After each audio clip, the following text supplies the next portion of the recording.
Dans un monde parfait, là où tout le monde est beau et tout le monde est gentil, légèrement faux cul même. Là où tout rentre dans des cases, rien ne dépasse, rien ne déborde. Là où le politiquement correct est le maître mot, où tout le monde fait attention à ce qu'il dit. On ne sait jamais, oh là là. Eh bien là, précisément là, vous ne trouverez pas l'équipe de l'hebdo.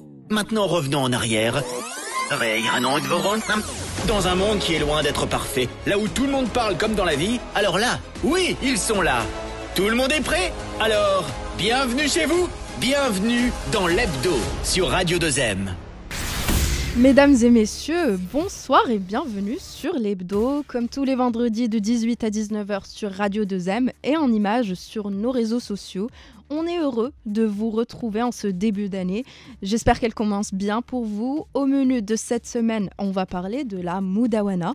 Depuis plusieurs semaines, sur notre antenne, nous donnons la parole à tous, les associations, les acteurs de la société civile, les avocats, les membres du Conseil des ulémas. Les partis pris sont différents. Il y a ceux qui sont pour, il y a des contestataires et il y a aussi des sceptiques. Aujourd'hui, nous allons écouter l'avis d'une de nos féministes marocaines dont les revendications ont beaucoup contribué à tracer les contours de cette réforme. On reçoit Soundous Sabri, militante et membre de l'Union de l'Action Féministe. Est-ce que vous êtes prêts, les amis? Oui. Alors, on y va.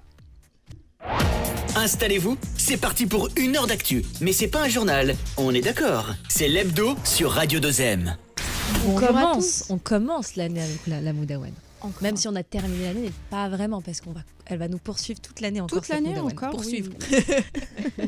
On va accueillir notre invité du jour. Je vous présente Dr Soundous Sabri, professeure universitaire et militante au sein de l'Union de l'Action Féministe. L'invité. Merci à vous d'être là en ce début d'année. Sur l'hebdo. Bien. Merci à vous pour cette invitation agréable. Alors, vous êtes bien installés. Je pense qu'il faut commencer par clarifier certains points qui sont très très importants au sujet de la Moudawana. Si je saurais répondre. La conversation qu'on a eue avant l'émission, vous n'avez aucun problème à répondre. Alors déjà, la Moudawana de 2004, elle est considérée comme une grande avancée pour les droits de la femme.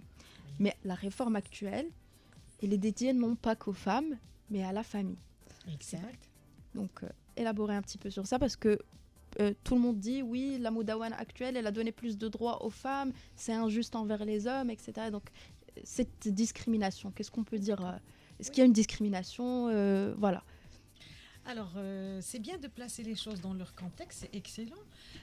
C'est vrai, en tant que militante des droits de l'homme, et qui a suivi les changements qu'a connus le Maroc en termes des droits humains, qui concernent aussi bien les femmes, les hommes, et également le maillon le plus faible dont je parle souvent, c'est les enfants. 2004, aussi, le Code de la famille était là pour toute la famille et non pas seulement pour les femmes. Mais en tant que militante, nous nous considérons un moment historique extraordinaire parce qu'il est venu non pas par des acquis seulement pour les femmes, les enfants, la famille marocaine, mais également parce qu'il a ôté le côté sacré. Il a désacralisé ce que nous avons nommé plus tôt le code des affaires personnelles. Moudawanat al-ahwal shakhsiya. Oui. Donc, et les gens vivaient cette confusion. Ils ne faisaient pas la distinction entre ce qui est droit fait par les hommes et ce qui est droit fait par Dieu. Je simplifie les choses, ils confondaient les deux. Donc déjà, le fait d'oser demander des changements, c'était un extraordinaire acquis.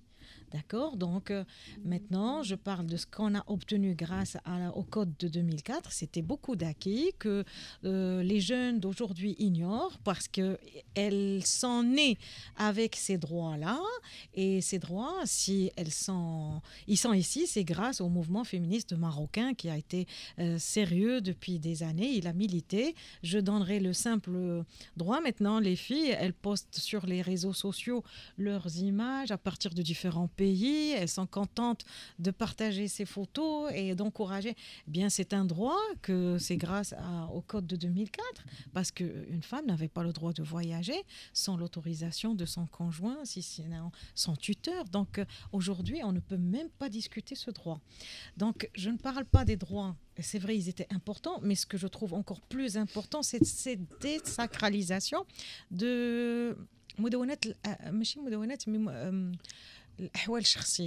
ce qu'on a remplacé par le Code de la famille. Maintenant, en 2004, il y a 20 ans. 20 ans, est-ce que c'est peu ou c'est beaucoup? C'est relatif. Pourquoi c'est relatif? Parce que ce sont les mêmes militantes qui ont été derrière le Code de la famille de 2004. Elles ont rapidement manifesté leur mécontentement après la mise en place du Code. Beaucoup de dysfonctionnements sont apparus. Et par exemple, je donnerai l'exemple de l'Union de l'Action féministe, dont je fais partie d'ailleurs. Elle a rapidement organisé des campagnes de sensibilisation, des campagnes pour dire que ça ne marche pas et que ça doit être changé. D'ailleurs, 10 ans après, toute une campagne a été lancée pour demander le changement, et non pas la modification, mais le changement radical du Code de la famille en ce qui concerne sa langue, sa philosophie, son contenu. Donc, l'Union de l'Action féministe était pour le changement radical. Donc, 10 ans déjà après. Aujourd'hui, nous sommes à 20 ans après le Code de 2004. 20 ans, relativement, c'est court, mais la notion du temps, elle a changé. 20 ans, c'est suffisant effectivement pour montrer toutes les défaillances aussi sur le terrain. Oui. Mais au-delà de ça, donc, est-ce qu'il ne faut pas aussi laisser du temps au temps? Puisque en 2004, j'imagine que certaines voix s'élevaient pour dire comment ça, on va laisser les femmes voyager toutes seules. Aujourd'hui, on peut dire certaines choses de la même manière. Mais est-ce que dans 2-3 ans, et puis ce sera plus qu'une histoire ancienne, et puis il faut laisser aussi le temps au temps et le temps au texte également d'être appliqué et aux mentalités de s'adapter? Vous avez raison, mais vous parlez de quel texte? Juste de la Moudawana de manière générale. Signifie que 20 ans pour vous, c'est pas assez? Non, au-delà des 20 ans, je voulais juste rebondir sur les 20 ans, pardon, je me suis mal fait comprendre. Je voulais juste dire que...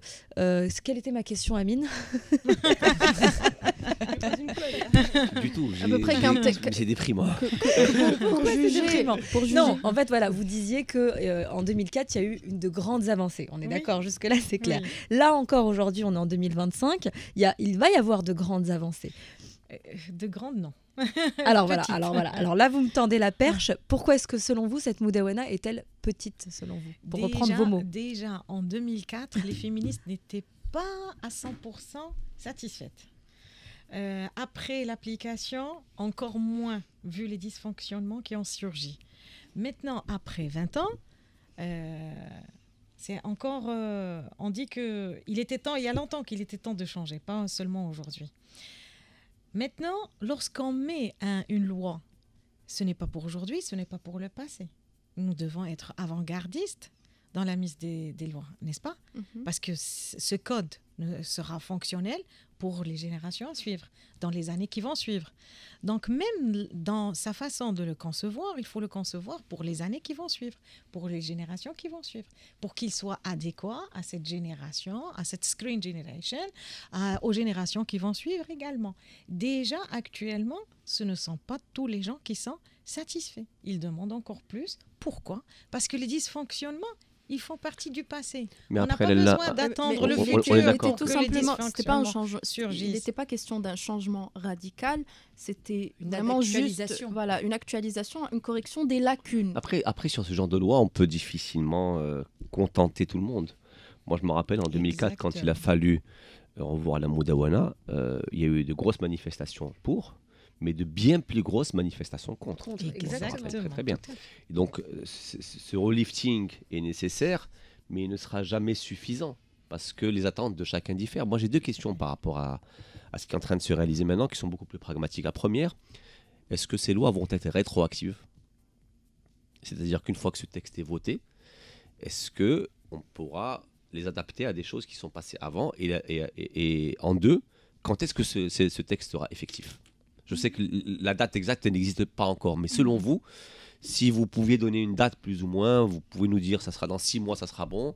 dans 9 mois, qu'on a dans une 1 an, visibilité est-ce qu'on a quelque je sais visibilité? pas. On n'en a pas parce qu'on attend que le code final soit rédigé, qu'il soit voté sur ça, vous n'avez pas de et visibilité, on sait validé. Non, parce que c'est une fois, il sera validé dans les 2 chambres, comme toutes les autres Oui, lois. exactement. Mais Donc, c'est mais à ils ont pas- partir on de n'a là- pas donné de visibilité, pas de vous date exacte, mais pas de Je vous visibilité. remercie pour la question parce que vous allez déjà corriger une représentation qui est répandue actuellement, qui stipule que la Moudawana prend déjà forme. Non, ce n'est pas encore le cas. Ce ne On sont attend que des qu'elle soit propositions exactement. d'amendements. On attend qu'elle soit votée par les 2 chambres pour que Et donc le appliquée. temps que ce texte passe par le circuit législatif et qu'il soit Exactement. discuté, on peut perdre certaines de ces propositions? Est-ce qu'il y a cette possibilité que certaines ne soient pas retenues par les députés qui vont les discuter et les voter?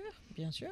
Parce qu'ils seront soumis au vote. Mhm. Les propositions Il y a un débat. seront soumises au vote. Donc, Il y aura des Tout- amendements, il y aura tout ça. Donc, exactement, en fait, des- c'est que des oui, propositions, ce rien ne n'est sont sûr, que rien des n'est marqué propositions. dans le Oui, marbre. tout à fait, tout à fait. Mais alors moi, j'ai ressenti, pardonnez-moi, votre pessimisme. Et j'aimerais, si vous le permettez, chercher votre optimisme, parce que j'ai l'impression que cette Moudawana, justement, on est un peu déçus, enfin vous êtes un peu déçus, c'est ce que vous avez l'air en tout cas de faire paraître. Et dans ce cas-là, est-ce qu'il aurait rien fallu faire? Est-ce que cette Moudawana ne devait pas avoir lieu du tout? Parce que j'ai l'impression que c'est quand même un effort, quoi qu'il en soit. Alors, quand tout à l'heure j'ai dit grandes oui. avancées, le mot vous a dérangé. Mhm. Moi, je le Oui. vois comme une grande avancée, Mhm. pas vous. D'accord. Alors, je vais répondre à cette remarque en disant que moi et le pessimisme, on fait jamais une seule monnaie. Généralement, c'est le travail de Salima d'être la pessimiste du service. Je suis l'optimiste sur tous les plans et je vois toujours le côté positif en toute chose. L'insatisfaction a été exprimée par les militantes féministes et également par ceux qui avaient des avantages sociaux assurés par l'ancien code qui résistent toujours et qui ne veulent pas. L'optimisme, oui, bien sûr que nous sommes optimistes parce que les propositions promettent des choses comme la tutelle partagée par les parents. Je trouve magnifique, personnellement. Voilà, exact, La tout garde à qui fait. est conservée oui, tout par à la fait. maman, même si Même elle en se cas de remarie. remariage. Exactement. Et ça, ce sont des. Il faut pas les nier. C'est avantageux, non pas pour la femme, non pas pour l'homme, Mais pour mais l'enfant. pour le maillon, encore une fois, le plus faible dans cette société qui est l'enfant et qui n'a pas de porte-parole pour défendre ses droits. On est perdu entre défendre ses acquis. Il y a un tiraillement entre femmes et hommes, mais on oublie l'avenir du Maroc. Ce n'est ni les hommes ni les femmes, mais ce sont les enfants. Ce sont les enfants. On va passer chez Safia. Est-ce que vous avez pris de bonnes résolutions pour débuter l'année? Oui, alhamdoulilah, toujours. Et c'est ça toujours va, le on cas. est le 10. Oui, vous suivez toujours je suis la championne de l'optimisme. Oui, oui. Très bien, très bien. Safia, aujourd'hui, elle va nous parler justement de ces bonnes résolutions qu'on se fixe, qu'on garde pas, Ou qu'on jette à ou la pas poubelle. trop longtemps. C'est le dérapage contrôlé. Quand elle part en live, difficile de la contrôler. Dérapage contrôlé avec Safia. 5, 4, 3, 2, 1, 0.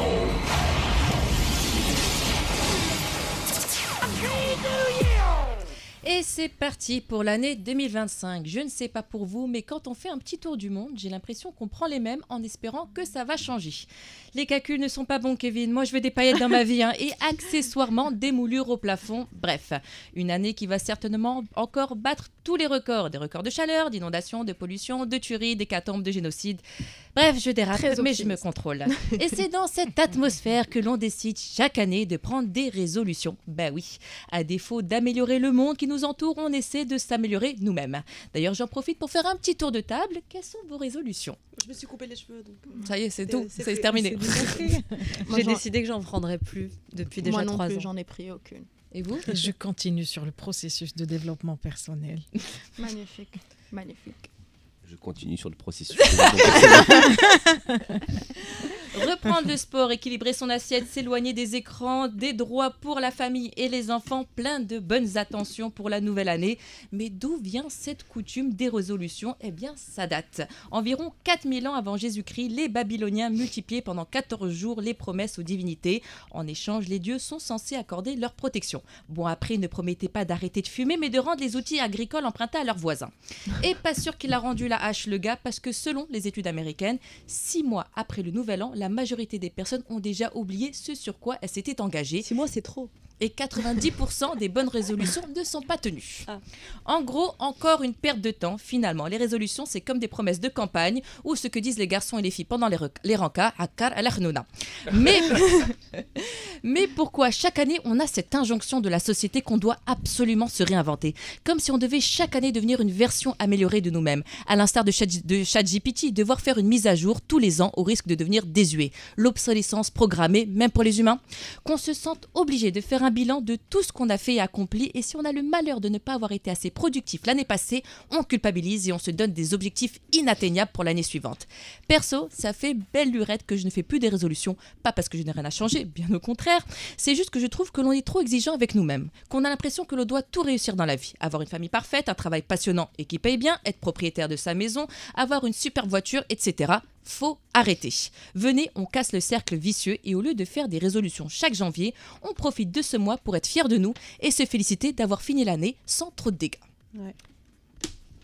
Bien Amen. vu, Safia, bien vu. Vraiment. Bien vu. Et moi, je me dis pourquoi on fait les pourquoi pas résolutions les le deux 31 janvier? On se met Est-ce trop que de 3 mars? pression. Non, en fait, c'est le fait de faire le janvier. Des janvier, Oui. c'est-à-dire que les résolutions qui se tiennent le plus, ce sont qui sont faites tout au long de l'année, avec un événement personnel, pas en lien avec la nouvelle année.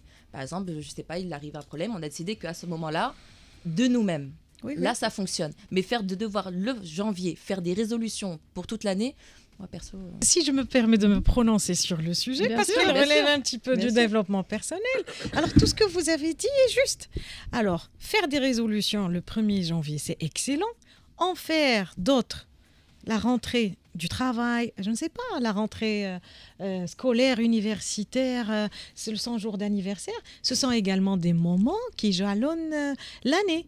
Et au lieu seulement de faire des résolutions, faire également l'évaluation de ce que j'ai atteint et de ce que je n'ai pas atteint et le pourquoi de la chose. Si je n'ai pas atteint ça, c'est parce que si je l'ai atteint, je me félicite et je m'encourage à aller encore plus loin et pourquoi pas à pousser dans les objectifs. Généralement, pourquoi ça ne marche pas? Parce qu'on est au-delà de nos possibilités. On est trop ambitieux. très ambitieux et on se dit je vais faire du sport pendant 3 fois par semaine. Mais attendez, commencez d'abord par 20 minutes par semaine et vous vous dites après un mois, je vais commencer à en faire C'est plus. exactement ce qu'avait fait Salima. Elle est restée à donc, 20 minutes par mois pendant...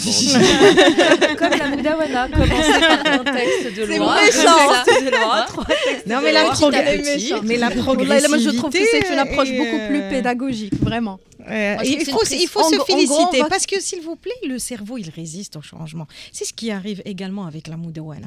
On résiste au changement. Le cerveau, il adore sa zone de confort. Bien que cette zone de confort, elle est à questionner encore une fois. Est-ce qu'elle est réellement confortable? C'est une On zone... va revenir. On a changé va revenir à d'invité, cette- on a cette changé phrase d'émission. de résistance au changement. Exact. Mais on va revenir d'Abel Moudawana. Oui. Et on va s'intéresser à la question du mariage des mineurs. Les revendications de la société civile, c'était de l'abolir complètement avant l'âge de 18 ans. Il a été décidé ou choisi de le relever. L'âge du mariage légal est toujours de 18 ans, mais les exceptions sont permises à partir de 17 ans. Qu'est-ce que vous en pensez? Déjà, je les appelle enfants. D'accord? Mariage des enfants. Parce que la définition des enfants, on n'est plus enfant au-delà de 18 ans. Je vais encore poser des questions. Accepteriez-vous le mariage des enfants? 1. Est-ce qu'un enfant est à même de mener une relation de mariage? Est-ce qu'on attend d'un enfant qu'il soit également responsable d'autres enfants? Parce que qui dit mariage dit grossesse, dit nouveau-né. Donc, on s'attend à cette fille qu'elle soit responsable d'autres enfants qui vont venir à partir de cette relation conjugale. Mais ces dérogations, elles seront accordées quand même au cas par cas. Moi, je ne fais que poser des questions. D'accord. fais C'est que nous qui poser- posons les questions Et quand je même. ne fais que poser Je les suis fan de questions réponse. parce que si je prends la défense, j'aurai des résistances. Ça, je suis Non, sûre je et comprends certaine. que vous soyez Mais dans c'est une invitation à la réflexion pour que les décisions soient le fruit d'une conviction. Du coup, Moi, pour vous, toujours- est-ce que passer l'âge minimum de 15 à 17 ans, est-ce que c'est suffisant pour protéger ces enfants finalement? non, justement, non. Je n'ai fait que poser les questions. Certainement, il faudra bien répondre. hein. Alors, qu'est-ce que vous en pensez? Vous faites que poser des questions, mais bon. C'est, On est des Très bien, très questions bien. qui- Moi, j'imagine qui que la invitent réponse à de- la Non, mais réflexion. c'est quand même une manière de Qui invite à la répondre. Non, mais certainement, il faudra réflexion. aussi prendre Oui, position. C'est et, que et à la réponse avec conviction. C'est-à-dire, celui ou celle qui va répondre, c'est après avoir posé la question. Parce qu'à chaque fois qu'on là, je pense qu'à ce propose- niveau-là, Oui. moi, je prends. moi, Tu vas je m'excuser, suis je suis en train de t'interrompre. Je suis en train de t'interrompre parce que le Tu vois, temps on est nous deux. rattrape. On est deux maintenant. Yak. Salima, on va aller chez Salima qui nous emmène à Tsimena. Non, on peut s'en passer de la cuillère magique. Moi, je suis à fond pour la Wana. Allez, mais quand même, tu nous emmènes à Vegas quand même. Allez. C'est pas rien. Oui, je vous emmène à Vegas comme chaque semaine. Pour la Coupe du Monde de l'innovation qui se déroule du 7 au 10 janvier. Et toutes les nouveautés de la technologie mondiale y sont. C'est ça, Salima? Oui. Donc jingle. voilà, fallait y penser ou pas. Chaque semaine, mon cher Amine prononce le mot Coupe du Monde dans toutes circonstances dans ses chroniques. Et bien moi, cette semaine, je vous parlais également de la Coupe du Monde, mais bien celle de l'innovation. Puisque oui, le CS de Las Vegas a ouvert ses portes, tu l'as dit Salma. C'est effectivement le plus grand rendez-vous dédié aux bijoux de technologie qui font le plus parler d'eux. Et cette année, même si c'était déjà le cas l'année dernière, l'intelligence artificielle est la star de cette année. Mais puisque Fathia, notre directrice d'antenne, m'a bassiné, Salima, j'en ai marre de l'intelligence artificielle, tu nous envahis, arrête, j'en peux plus. Dans ce cas-là, je me suis dit que j'allais parler uniquement de ces petits objets du quotidien qui pourraient révolutionner notre vie à nous et pas uniquement celle d'Elon Musk ou de Donald Trump, mais bien notre vie si pauvre mais tellement heureuse. Et regardez pour ceux qui nous suivent en direct sur les réseaux sociaux, cette cuillère, alors elle est un peu bizarre, le manche est assez épais. Elle est assez large puisqu'à l'intérieur elle est bourrée de technologie et c'est vrai puisque vous imaginez bien qu'à l'intérieur plein de composants électroniques et cette cuillère elle va saler de manière instantanée, oui saler de manière instantanée les aliments que vous allez amener dans votre bouche et elle va les saler de manière artificielle grâce à une petite encoche métallique de forme rectangulaire et elle va donc envoyer comme des ions de sodium et donc vous allez avoir la sensation de manger une alimentation salée, alors que je précise, il y a 0 g de sel. Donc ça, c'est bien vous avez pour le les- choix. Vous imaginez ce que ça représente pour toutes les personnes hyper tendues. Donc j'ai pas les chiffres. Peut-être que vous avez le chiffre des personnes hyper tendues. Le nombre de personnes hyper tendues au Maroc qui doivent suivre un régime pauvre en sel. Donc imaginez que ça peut bouleverser leur quotidien. Bon, ça coûte quand même très très cher, mais elle a beaucoup fait parler d'elle, cette cuillère magique, sur les réseaux sociaux. Et à l'origine donc, de cette création, le grand groupe japonais Kirin, qui est plus connu quand même pour sa production de bière que pour ses recherches technologiques, c'est le cas, mais bon, ils se sont lancés là-dedans, pourquoi pas. Des youtubeurs l'ont testé pour nous, regardez ces vidéos, elles sont drôles, bon, il y en a plein qui valident, qui admettent ressentir ce goût plus salé, il y en a d'autres qui ont dit, je m'en passerais bien. Le goût est meilleur finalement sans sel qu'avec ce petit goût un peu iodé artificiellement. Donc parfois, certaines choses qui se passent à Vegas pour rester à Vegas ou venir chez nous, à vous de nous dire, fallait l'inventer ou pas. Qu'est-ce que t'en affolant penses toi parce de la que- cuillère? Non, j'ai l'impression que Salima ne me parle que d'artificialité depuis 6 mois. En fait, tout Mais son elle univers, est en pas- fait, mais c'est- c'est son- mais mon c'est cher horrible. Amine, Mais c'est pas toi. c'est la C'est pas toi. réalité. C'est pas toi que c'est pas toi que Dit-il en pointant du doigt. Non, mais sérieusement, c'est pas toi que je critique. En fait, je dis juste que j'ai l'impression que nous sommes rentrés dans une ère Tu me d'artificialité. critiques Cool moi shit. que ça... Non, mais c'est affolant. Non mais cette t'imagines, tu te remballes partout avec ta cuillère. histoire. Mais moi, je veux pas. Moi, je veux continuer à faire des plats où c'est moi qui sale, où c'est parfois un peu trop salé, parfois pas assez salé. Parfois, quand il faut pas manger Mais sans c'est sel, bien, on mange il a sans énervé. sel. Ça Non, mais suscite c'est la plus possible réticence. cette histoire. En fait, dans quel monde Même on dans vit, tes les amis goûts, fascination. on doit- Ah non, mais c'est Bah, écoute. fou. On va aller chez toi. Et cette fois, c'est toi qui vas nous expliquer un concept qui nous dépasse un tout Que je n'ai pas petit peu. compris moi-même. Un tout petit peu, Je c'est vais la vous Kings expliquer ce que League. je n'ai pas compris. Yak, Voilà. parce qu'on en a beaucoup discuté avant l'émission et puis je suis désolée mais moi j'ai rien compris. Moi non plus. Il y a rien, ça joue. Y a rien, ça joue. Amine, sur le terrain. Amine, c'est à vous là. Hein Alors c'est à moi. Alors vous l'aurez sans doute remarqué, la hype de ce début d'année qui fait un buzz pas possible sur les plateformes digitales, c'est la Kings League qui joue actuellement en Italie et à laquelle participe donc une équipe qui représente le Maroc, qui n'est pas une équipe nationale du Maroc, mais c'est une équipe qui représente le Maroc, la nuance est de taille, qui s'est même qualifiée donc pour les demi-finales mercredi en battant les États-Unis, donc elle va rencontrer la Colombie contre laquelle on a perdu le premier match. Alors la Kings League, c'est quoi concrètement? C'est une compétition de foot révolutionnaire qui a été lancée en janvier 2023, donc 2 ans maintenant, par l'ancien joueur du Barcelone, Gérald Piqué, qui était anciennement donc le mari de Shakira, pour ceux qui aiment les gossips, je pense à toi Salima. Donc c'est un projet qui mêle donc sport et divertissement, et qui a très vite pris au prix d'un public jeune, mademoiselle. Donc c'est une sorte d'expérience hybride qui a été pensée pour le numérique et taillée donc pour les réseaux sociaux où elle cartonne. D'ailleurs, si elle prend autant au Maroc aussi, parce que les chiffres sont là, ils sont impressionnants, c'est parce que Piqué a été chercher le plus célèbre streamer du Maroc, et vous le connaissez tous, pour en faire la promo, donc cette Kings League, et même diriger l'équipe, donc le totalement barré Ilyes El Melki. Alors ce qu'elle a de particulier cette ligue, c'est d'abord ses règles, qui sont complètement déjantées. En fait, elles sont inspirées des formats d'e-sport, en fait. Et en fait, cette Kings League, elle casse les codes traditionnels du foot normal. Le match se joue donc sur un terrain de futsal, donc pas sur un grand terrain comme on le connaît. Ça commence à 1 contre 1 jusqu'à concurrence de 7 contre 7 et il dure seulement 40 minutes pour le plus grand bonheur, je viens de le découvrir d'aujourd'hui donc, de Safia. Donc on a demi-temps de 20 minutes. Jusque-là, vous suivez. Très bien. Voilà, exact. Mais après, ce sont donc les règles spécifiques qui attirent l'attention. En fait, les remplacements sont illimités contrairement au foot normal. On peut remplacer autant de joueurs qu'on veut. Les équipes peuvent tirer une carte joker avant le match, qui offre des avantages comme un penalty instantané. On peut s'arrêter et dire « je veux le péno ».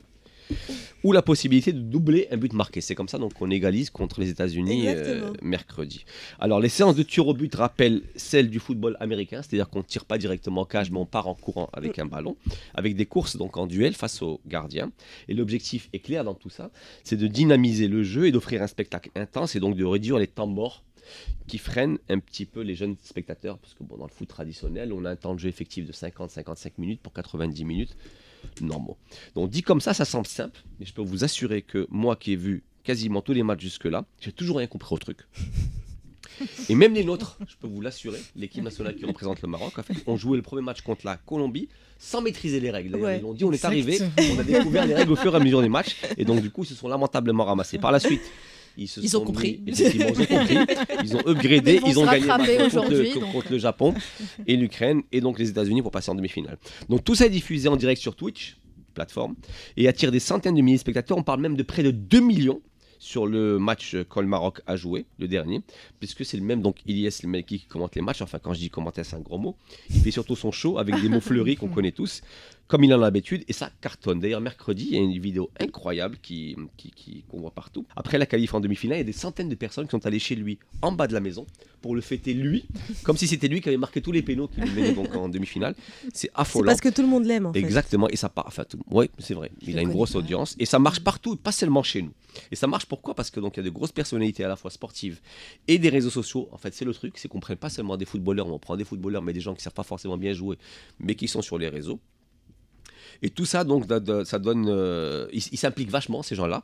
Et ça donne donc de la visibilité qui est très, très forte au produit. Et c'est là, en fait, et de l'intensité aussi, et de l'interactivité. Et c'est là, en fait, le coup de génie de Gérald Piqué qui a créé le truc. Et aussi, il faut savoir que le ton est différent. Il est beaucoup plus décalé. Donc, on y voit, contrairement à un match classique, on y voit les coulisses des équipes, les recrutements, comment est-ce qu'ils se font. Et même les décisions arbitrales, contrairement au foot, qui sont partagées en direct. C'est-à-dire, tu fais une faute, on siffle faute, on t'explique pourquoi on a sifflé faute. Okay. Donc ce qui fait que souvent on a des stories et des clips courts pour expliquer tout ça. Résultat, donc on a une sorte de lien de proximité avec les fans qui se sentent donc impliqués à chaque étape, et ça parle très très bien aux jeunes. On a l'impression qu'ils ont l'impression qu'eux-mêmes participent au match. Donc c'est ce qui fait la notoriété de la chose. C'est interactif. Exactement, c'est le terme. Alors, est-ce que ce format peut rivaliser, même supplanter le foot traditionnel? Tout le monde se pose aujourd'hui la question, surtout vis-à-vis du jeune public d'aujourd'hui, qui sera donc le consommateur du foot normal de demain. Alors, je pense qu'actuellement, c'est trop tôt pour l'affirmer, parce que le produit n'a que 2 ans. Mais ce qui est sûr, c'est que face à cette modernité affichée par ce nouveau produit et ce nouveau format, Le foot classique, finalement, nous semble un peu rigide et un peu vieillot comme moi. Donc la Kings League va proposer donc une immersion dans un univers fun, accessible et rapide, en phase donc avec les habitudes de consommation des plus jeunes. Donc elle va attirer un public qui est moins attaché aux valeurs historiques des clubs classiques comme Manchester United, le Real et compagnie, et qui va être plus sensible aux spectacles courts et intenses, comme tu les aimes. Voilà, donc elle pourrait donc à terme, cette Kings League, influencer le foot classique. Donc on aurait des formats réduits, un arbitrage interactif. Voilà, donc des décisions en fait qui pourraient être reprises par la suite. Pour l'instant, donc nous, ce qu'on va faire, c'est qu'on va se contenter de la prendre pour ce qu'elle est, à savoir un bon gros divertissement seulement, qu'on va pas prendre trop au sérieux, sauf bien sûr si on la gagne, parce que tout ça va nous ramener à un autre événement, la demi-finale de Coupe du Monde au Qatar. Ça donc serait trop beau. super friand. Donc si on gagne, c'est important, c'est super, ça va remplacer le foot. Si on gagne pas, voilà, merci pour la chute. On reste demi-finaliste quand Question. même. Où est l'argent dedans? $1 million à la $1 clé. million pour le vainqueur. Et ce qui est marrant, c'est que donc, le président, côté marocain, je m'explique de l'équipe seulement, donc M. Ilyes Melki a promis que sur cet argent qui va être gagné, il y a au moins $100 000 qui va être donné à Laoulat Dorof, qui est tout sauf un footballeur, mais qui est une sorte d'influenceur C'est du un foot. joueur amateur, on va dire. Un joueur amateur, effectivement, qui joue comme ses pieds. Ligaments littéralement. croisés, c'est ça? Non, Accident non, de ligaments croisés, du non tout. Laoulat Dorof, c'est un Laoulat mot que Dorof, les gens aiment bien. Saïd Laouni. Et toute la question se pose, est-ce que Laoulat Dorof va revenir au Maroc? Est-ce qu'il va repartir? Est-ce que ceci? Est-ce que cela? On Donc, saura dans le moins d'une personnage en semaine. soi est une attraction. Et ce qui est marrant, c'est que c'est un monsieur qui manque un peu de moyens. Et que si on gagne la Kings League, il va récupérer $100 000. Mais le phénomène lui-même, je l'ai suivi de près. Oui, c'est une évolution. Les générations changent. L'accès aux réseaux sociaux, également, il est devenu plus démocratisé. Exact. Les jeunes préfèrent C'est tout ça. ce qui est réseaux sociaux. Mais j'ai une question qui est très importante. Est-ce que je vous ai bien expliqué le truc ou pas? Oui, Est-ce qu'on a compris J'ai Ouais. compris, la Golden Party. mais je trouve ça bon, artificiel. Je suis dans pas sûre tout- que ça dans- va, dans que ça va toutes me les rentrer choses, dans la tête de sitôt. Si, j'en ai parlé de la Golden Card qui permet Alors moi d'avoir j'ai un une pays. question concernant T'as la juste pas Moudawana suivi. qui est Vas-y, parce essentielle qu'on à va mon au sujet. sens. Je vais prendre un exemple très concret qui est donc celui de ma nounou qui a donc réussi à économiser une petite somme d'argent, donc on est bien en dessous des 80 000 dirhams, qui projette de se marier dans 3 mois et donc qui a fait le choix spontanément, naturellement et même de manière assez précipitée. Donc vous allez me dire pourquoi, parce que vraiment je me pose la question, mais moi je ne connais pas les textes de loi sur le bout des doigts. Elle a décidé donc d'acheter un petit bien qui coûte environ 75 000 dirhams avant de se marier. Première question, a-t-elle eu raison de le faire? Pourquoi? Deuxième question, est-ce qu'il y a des évolutions qui sont à attendre en la matière dans la prochaine Moudawana? Est-ce qu'elle a raison ou pas? Certainement, avec sa logique, elle a opté pour le meilleur choix. Comment on peut expliquer sa démarche? Peut-être que c'est sa façon de se protéger un capital qu'elle a construit elle-même, toute seule. Mais se protéger de quoi? Que prévoient Voilà, les textes voilà. actuels? Et ce n'est pas relatif au texte, mais plutôt à ce qui va suivre. Vous dites qu'elle sera mariée incessamment. Donc, elle est en train de protéger son petit capital d'une relation où avant, elle était la seule à décider du sort de son capital économique. Maintenant, il y aurait une deuxième personne qui déciderait également du cours que prendrait cet investissement. Donc, il se peut qu'il va s'opposer à l'achat et lui proposer de faire un un projet commun, petit peu importe. investissement dont il serait le patron, il serait le bénéficiaire.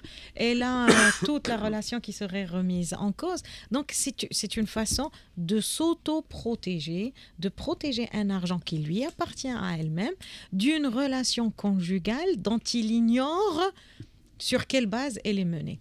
Et Parce ça que, me excusez-moi, fait je vous parler... coupe. Oui, Vous avez une allez-y. chose que vous avez dit qui est très importante, ça je pense que c'est par expérience que vous l'avez dite.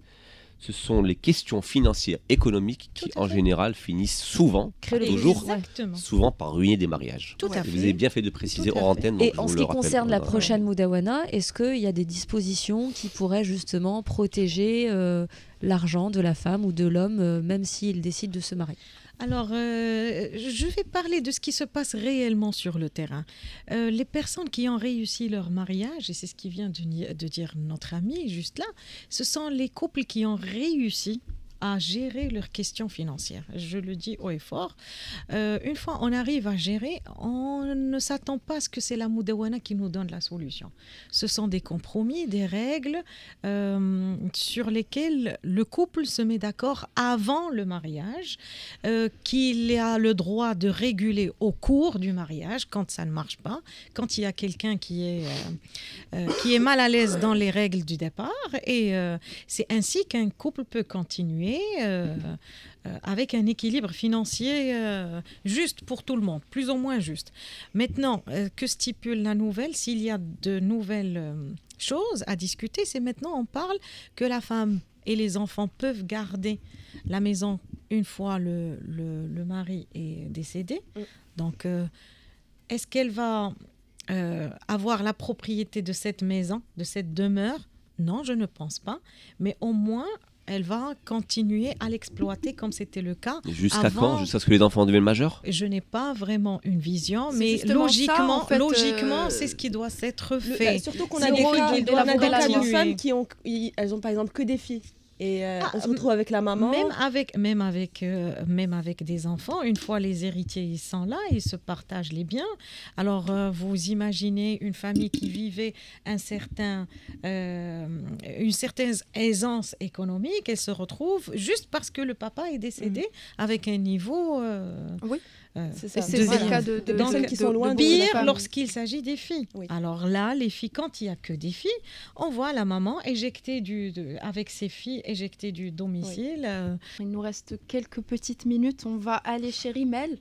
Rimel, tu as essayé cette semaine le paddle. Exactement. Mais si le paddle, qui est un paddle. cousin du tennis, هذا qui dort sur l'eau. J'ai J'ai vu Ah, les c'est images. C'est très bien. le paddle. Sur ses réseaux Je sociaux, vais pas les elle nous a partager. plombé avec les images. Exactement. Plombé? Non, Parle pour toi. c'était magnifique. Ah oui. Non, je suis désolée. Elle était magnifique dessus. Mais chaque jour Chaque jour. Quel contenu. Ah ben, Vas-y. j'apprends des choses. Week-end en plus. Week-end en culture. Alors du coup cette année pour le Nouvel An j'ai décidé de faire quelque chose de différent. Alors pas de feu d'artifice, pas d'événement, pas de soirée, non j'ai innové, j'ai testé une nouvelle activité, le paddle. Mais je me suis dit pourquoi ne pas essayer quelque chose de nouveau pour marquer le coup. Et c'est comme ça que je me suis retrouvée à faire du paddle. Mais attention, je ne parle pas de paddle, le sport de raquette hyper tendance où on tape dans une balle en plastique en criant vamos pour se sentir comme Nadal. Non, ça c'est beaucoup trop civilisé pour moi. Et beaucoup trop cher aussi pour moi. Non, c'était surtout le paddle dans l'eau. Alors, vous savez, ce sport où tu essayes de tenir debout sur une planche et où tu pries pour ne pas boire la tasse. Alors, déjà, je vais être honnête, ça avait Il l'air... faut préciser que tu as aussi des rames. Ouais. Une rame. Exactement. Des pagaies. Une pagaie. Oui.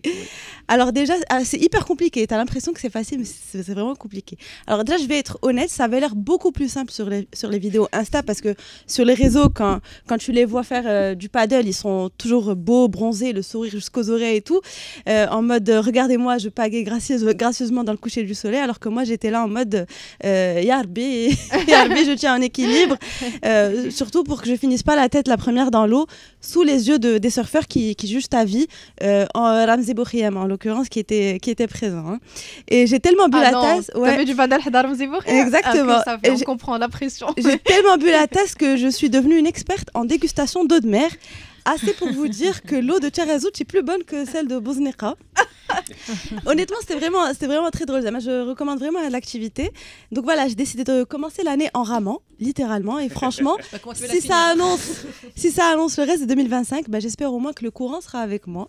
Bref, tout ça pour vous dire que mon nouvel an, c'était pas des paillettes, c'était plutôt des éclats de rire, des litres d'eau avalés et surtout un bon souvenir pour démarrer 2025. J'espère que je vous ai donné envie de faire du paddle, de vous initier. Merci de nous avoir raconté ta vie. C'était enrichissant. Et comme c'est pas trop tard pour fêter le nouvel an, il y a l'Orchestre Philharmonique du Maroc qui organise du 10 au 13 des concerts de samba, de mambo et de salsa.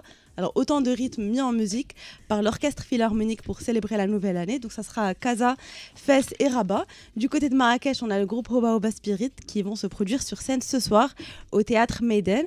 Pour les fans de rap, ne manquez pas le show de Stormy au Théâtre Verdure à Agadir demain à partir de 21h. On a aussi le groupe Tassout Animal qui sera en live au J'adore. Boultec. Moi aussi, c'est l'un de mes groupes préférés. Donc, ça sera au Boultec Casablanca pour célébrer le Nouvel An à Mazir. C'est ce dimanche au Centre de musique actuel. Donc, ça sera à Technopark. Et enfin, un festival Les Zizeli, à la vérité que j'attends depuis très longtemps. Le Festival international de Tanger de danse latine. Ça a déjà commencé hier et c'est le dimanche. Il faut savoir que c'est un festival qui est attendu par les passionnés de danse latine. Donc, on parle de salsa, bachata, kizomba et qui viennent de plusieurs pays. D'ailleurs, on a l'une des organisatrices, Nouha Brada, qui nous en dit un peu plus sur cet événement. On l'écoute. C'est l'événement parfait pour les fans de danse latine. Des artistes et danseurs viennent de partout. Espagne, France, Belgique, Italie, Suisse, Maroc et plus encore. Il y aura de la salsa, de la bachata, de la kizomba, des workshops super sympas et des soirées de folie. Si vous voulez passer un moment magique et profiter d'une ambiance unique, c'est vraiment l'endroit où il faut être. Donc voilà, comme chaque semaine, chez la Meïdar. Chez la Meïdar, il nous reste 2 petites minutes. Je vais vous poser la question de la fin. Le Maroc, c'est un pays où les pratiques culturelles, et le background culturel, il est toujours là, mais on a aussi des personnes qui sont actuellement en quête de modernité. Donc c'est un équilibre qui est très fin. Comment créer une Moudawana qui prenne en considération toutes ces caractéristiques de la famille marocaine? Et moi, je vais poser la question, pourquoi cette merveilleuse question à la fin? Elle n'était pas censée être à la fin. Elle est à la fin. Vu qu'on a commencé avec un Vous peu avez de le mot de la retard. fin, vous avez 3 minutes pour dire ce que vous avez sur le cœur et pour conclure. Non, mais certainement, il vient de le dire notre ami tout à l'heure. Il a dit que c'est difficile de répondre aux attentes de catégories, de composantes sociales qui voient leurs intérêts dans des champs différents. Les uns prétendent être avant-gardistes, d'autres prétendent être conservateurs, d'autres je ne sais pas qui. Mais le Maroc, on le connaît, c'est un Maroc moderne qui aspire à la modernité. Je l'ai dit tout à l'heure, si un code est fait aujourd'hui, il doit être valable pour les générations à venir, pour les années futures. Donc, c'est ainsi, moi, que je vois que le code doit être conçu. Maintenant, pour faire plaisir à tout le monde, c'est la chose la plus difficile. Parce que des fois, on résiste rien que pour résister. Je l'ai dit tout à l'heure, la résistance au changement, certes, elle est plus logique lorsque c'est la résistance des hommes. Des fois, quand c'est des femmes qui résistent, on se pose encore plus de questions. Pourquoi elles résistent? Pourquoi? La réponse, elle est claire. Parce qu'on leur a fait comprendre, comme c'était d'ailleurs mon cas il y a des années lorsque j'étais élève, on m'a dit attention, il ne faut pas signer, on va vous donner une pétition, faites attention, ne signez pas, parce que ce sont des gens qui viennent de l'étranger, ils vous veulent du mal, sans trop nous expliquer c'est quoi. Et c'était en fin de compte la pétition pour changer le code de la famille. J'étais enfant à l'époque. C'est ce qui se passe aujourd'hui. Qu'est-ce qu'on dit aux femmes? On leur dit le changement du code de la famille est contre les préceptes de l'islam. Alors quand une femme comprend que elle est contre la religion, certainement elle va résister. Donc c'est une résistance, encore une fois, expliquée. Pour trouver le consensus, je pense les parties qu'on devrait plus satisfaire, c'est celles qui ont demandé le changement et non pas les autres. Parce que les autres, elles sont à l'aise dans leur situation. C'est celles qui ont demandé le changement qu'on devrait demander si elles sont satisfaites ou pas. Parce que ce sont les personnes initiatrices du changement. Sur ces mots, je vous dis merci beaucoup. Merci beaucoup d'avoir éclairé notre lanterne durant tout cet épisode, d'avoir accepté l'invitation. Vous l'aurez compris en écoutant aujourd'hui, les avis divergent, mais le débat autour de la Moudawana se poursuit sur l'antenne de Radio 2M. Nous donnons la parole à tous, les associations, les acteurs de la société civile, les avocats, les membres du Conseil des Ulema. Aujourd'hui, le micro a été donné à une militante féministe. Je rappelle, c'était Soundous Sabri de l'Union de l'Action Féministe. Chers auditeurs, on vous retrouve la semaine prochaine avec un nouveau sujet, plein de belles choses à vous dire. Au revoir.